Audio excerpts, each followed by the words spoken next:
បើកសមាគមជនជាតិដើមខ្មែរនៅស្រុកយួនមួយទៅហ្នឹងហើយយោបល់ល្អប៉ុន្តែអ្នកដែលបើកសមាគមនោះបច្ចុប្បន្នកំពុងតែនៅក្នុងពន្ធនាគារនៅឡើយបងប្រទេសកុម្មុយនីសមិនមែនប្រទេសកាន់លទ្ធិប្រជាធិបតេយ្យទេបងបើកបងទៅសុំគេមិនដឹងថាគេឲ្យឬអត់យើងមិនដឹងប៉ុន្តែគេនឹងកត់ចំណាំបងមិនយូរមិនឆាប់យើង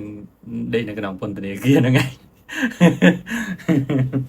មិនដឹងបងស្គាល់យួនច្បាស់ឬអត់តែខ្ញុំស្គាល់ច្បាស់អញ្ចឹងហើយយោបល់បងល្អប៉ុន្តែអ្នកណាដែលទៅបើកសមាគមនឹងត្រៀម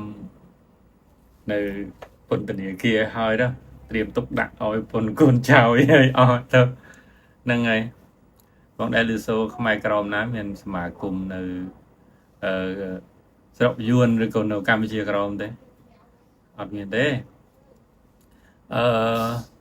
ពី3ឆ្នាំមុនមានបងប្អូនសកម្មជនខ្មែរក្រមយើងក៏បើកសមាគមខ្មែរក្រមខ្មែរជួយខ្មែរអញ្ចឹងដើម្បីអភិវឌ្ឍអីចាញ់ចោលអីបានអញ្ចឹងបាទ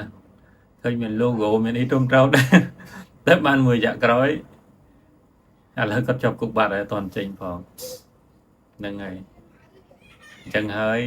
បងត្រូវដឹងកម្ពុជាក្រមនៅក្រមអាណានិគមគេមិនស្រួលដោយការគិតមិនស្រួលដោយការនិយាយយើងគ្រាន់តែនឹកឃើញយើងនិយាយ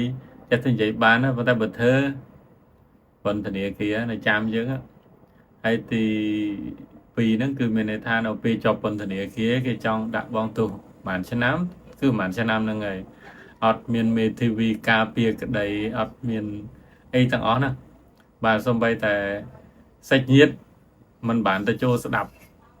បន្ទាល់ផងបានតែឃើញលើទូរទស្សន៍ដែលគេចាក់ផ្សាយថាយើងនឹងមានទោសបាញ់អញ្ចឹងគេចេញមកមហោមហាយអញ្ចឹងចាប់គុក3ឆ្នាំ6ខែឬក៏4ឆ្នាំឬក៏6ឆ្នាំអីហ្នឹងហើយអូខេចាំកណាចេញពីគុកអញ្ចឹងអត់មានមេធាវីការពារក្តីឬប្តឹងអូតូឬក៏ប្តឹងឡើងតុលាការកំពូលអត់ទេអត់មានរឿងអញ្ចឹងទេបាទហ្នឹងហើយអរគុណ